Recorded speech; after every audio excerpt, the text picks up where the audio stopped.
Hello everyone, welcome to my YouTube channel. आज जगनमोहन लालांक नाट्य साहित्य संपर्क में संक्षिप्त प्रश्नोत्तर आलोचना करी।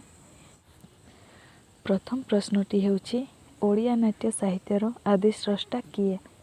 मनोरंजन दास, कालीचरण पट्टनायक, जगनमोहन लाला, गोपाल छोटराय। तार सठिक उत्तरटी हेब जगनमोहन लाला। जगनमोहन लाला हेउछन्ति ओडिया नाट्य साहित्यर आदिस्रष्टा। परवर्ती प्रश्नटी हेउछि नाट्यकार जगनमोहन लाला केबे जन्मग्रहण करथिले? 1835, 1837, 1838, 1839। तार सठिक उत्तरटी हेब 1838। नाट्यकार जगनमोहन लाला 1838 मसीह जन्मग्रहण करथिले। परवर्ती प्रश्नटी हेउछि जगनमोहन लाला केउ रंगमंच प्रतिष्ठा करथिले? स्थायी रंगमंच, पद्मनाभ रंगमंच, राधाकांत रंगमंच, राधामाधव रंगमंच। तार सठिक उत्तरटी हेब राधाकांत रंगमंच। जगनमोहन लाला राधाकांत रंगमंच प्रतिष्ठा करथिले। परवर्ती प्रश्नटी हेउछि राधाकांत रंगमंच केबे प्रतिष्ठा होइथिला? 1875, 1878, 1883, 1888। तार सठिक उत्तरटी हेब 1875। राधाकांत रंगमंच 1875 मसीह प्रतिष्ठा होइथिला।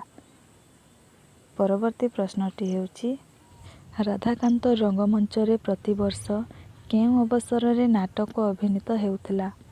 चंदन यात्रा, दुर्गा पूजा, सरस्वती पूजा, बाली यात्रा।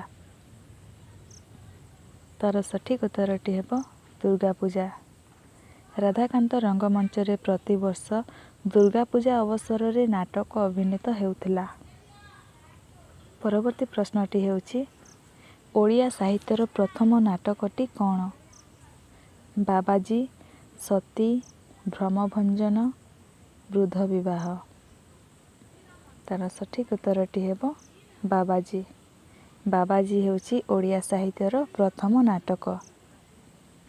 परवर्ती प्रश्नटी हेउछि केउटी जगनमोहन लालांक रचना नुहे? ऑप्शन क सती, ऑप्शन ख प्रीति, ऑप्शन ग कांची कावेरी, ऑप्शन घ वृद्ध विवाह। तार सठिक उत्तरटी हेब कांची कावेरी। कांची कावेरी जगनमोहन लालांक रचना नुहे। परवर्ती प्रश्नटी हेउछि बाबाजी नाटकर रचनाकाल केबे? ऑप्शन क 1868, ऑप्शन ख 1877, ऑप्शन ग 1886, ऑप्शन घ 1888। तार सठिक उत्तरटी हेब ऑप्शन ख 1877।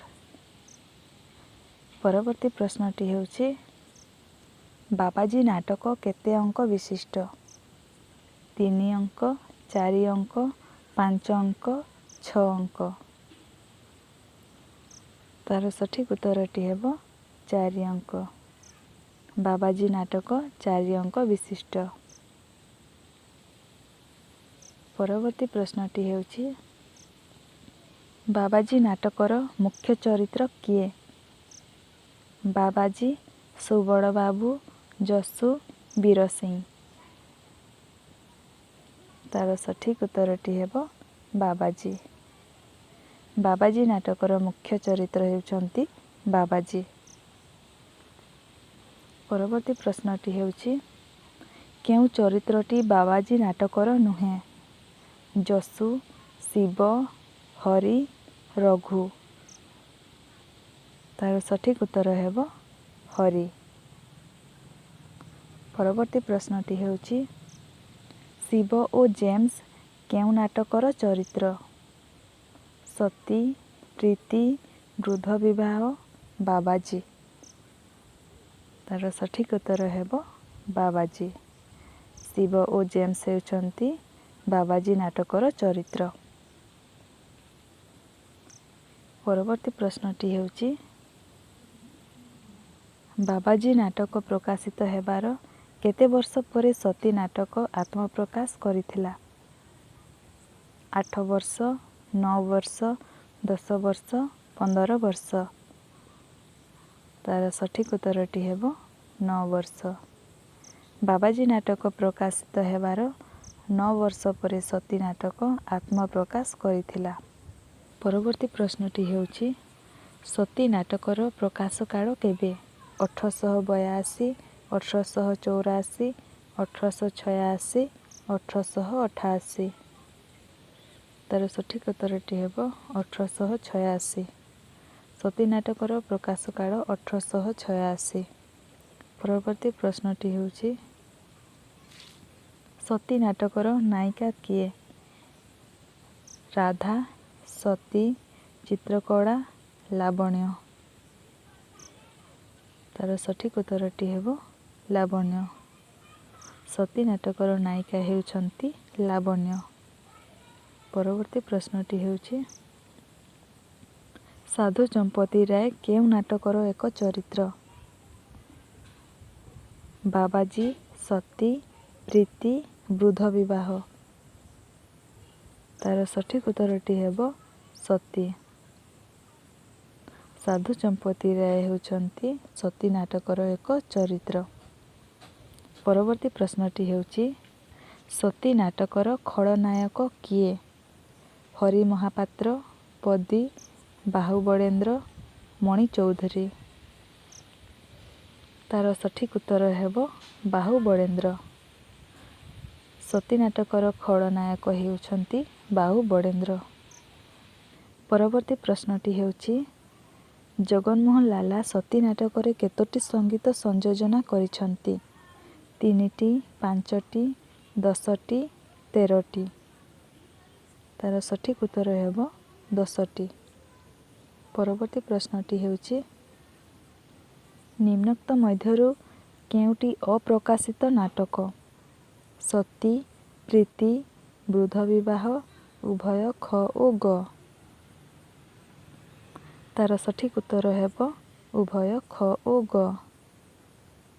ପ୍ରୀତି ଓ ବୃଦ୍ଧ ବିବାହ ଉଭୟ ହେଉଛି ଅପ୍ରକାଶିତ ନାଟକ। ପରବର୍ତ୍ତୀ ପ୍ରଶ୍ନଟି ହେଉଛି ଜଗନମୋହନ ଲାଲାଙ୍କ ତୃତୀୟ ନାଟକଟି କ'ଣ? ବାବାଜୀ, ପ୍ରୀତି, ସତୀ, ବୃଦ୍ଧ ବିବାହ। ତାର ସଠିକ୍ ଉତ୍ତରଟି ହେବ ପ୍ରୀତି। ପ୍ରୀତି ହେଉଛି ଜଗନମୋହନ ଲାଲାଙ୍କ ତୃତୀୟ ନାଟକ। ପରବର୍ତ୍ତୀ ପ୍ରଶ୍ନଟି ହେଉଛି ପ୍ରୀତି ନାଟକରେ କେତୋଟି ଅଙ୍କ ରହିଛି? 3ଟି, 4ଟି, 5ଟି, 6ଟି। ତାର ସଠିକ୍ ଉତ୍ତର ହେବ 3ଟି। ପ୍ରୀତି ନାଟକରେ 3ଟି ଅଙ୍କ ରହିଛି। ପରବର୍ତ୍ତୀ ପ୍ରଶ୍ନଟି ହେଉଛି ପ୍ରୀତି ନାଟକର ନାୟକ କିଏ? ଜେନାମଣି, ବଳି, ଋଷି, ସାଧୁ। ତାର ସଠିକ୍ ଉତ୍ତରଟି ହେବ ଜେନାମଣି।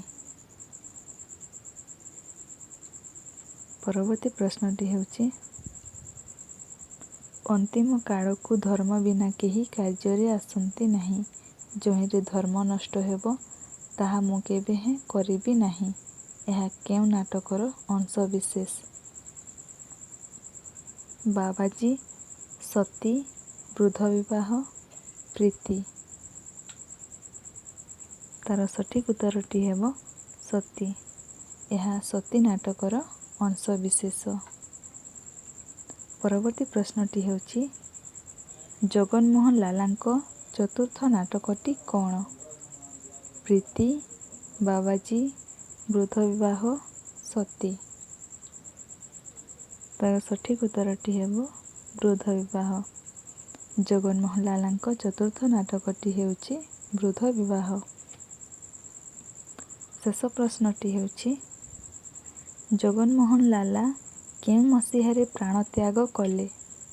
1911, 1913, 1915, 1918।